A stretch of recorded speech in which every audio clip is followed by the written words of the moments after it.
جاءها المرسلون إذ أرسلنا إليهم اثنين فكذبوهما فعززنا بثالث فقالوا إنا إليكم مرسلون قالوا ما نغمې په 9 کلنۍ کې د قرآن کریم په تلاوت او په زده کړه باندې شروع وکړه او نورو خلکو ته هم بلا نصیحتونه او خبرې لري. په ویډیو کې راسره تر پای پاتې شئ چې د خاپیري نغمې په اړه تازه او دقیق معلومات در سره شیر کړم.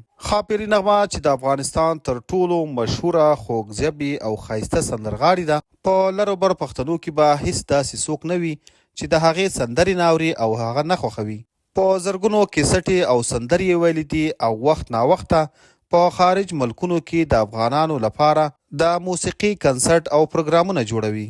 په اوسنۍ ویډیو کې خاپیري نغمه ښکاري چې د قرآن کریم تلاوت ته ناسته ده او د هغې خورزی یعنې د خور زوی د قرآن کریم تلاوت کوي او دا یې په غور اوري او په دې دوران کې د خلکو ته له نصیحته ډکې خبرې وړاندې کوي. نغمې په خپلو تازه خبرو کې ویلي دي چې غواړم قرآن کریم زده کړم او نورو خلکو ته یې هم دا توصیه او نصیحت کړی دی چې د اسلامي احکامو پابند واوسئ، قرآن کریم زده کړئ او نور اسلامي احکامو باندې پر عمل وکړئ. نغمې سره په څنګ کې ناست هلک چې د قرآن کریم تلاوت کوي د هغې په اړه وایي چې دا زما د خور زوی دی، په امریکا کې پیدا شوی دی او دلته اوسیږي. د قرآن کریم په ډیر ښه انداز او تلفظ سره وایي او هم یې له معنا سره ټول قرآن کریم یاد کړی دی.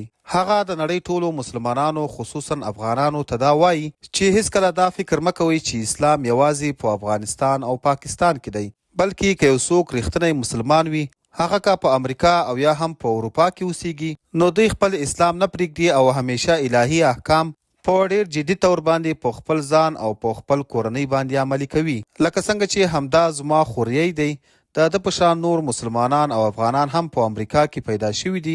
قرآن کریم یې ښه په معنا او تجوید زده کړی دی او زه هم غواړم چې د دغه خپل خوریي څخه د قرآن کریم تلاوت زده کړم او په ټوله معنا سره ځان پرې پوه کړم. ملګرو، تاسو د خاپیري نغمې د دغه نوي ویډیو په اړه څه نظر لرئ؟ نظر مو راسره په کمنټ کې ضرور شریک کړئ او د نورو داسې تازه او معلوماتي ویډیوګانو دپاره پښتون ټایم یوټیوب چینل همدا اوس سبسکرایب کړئ.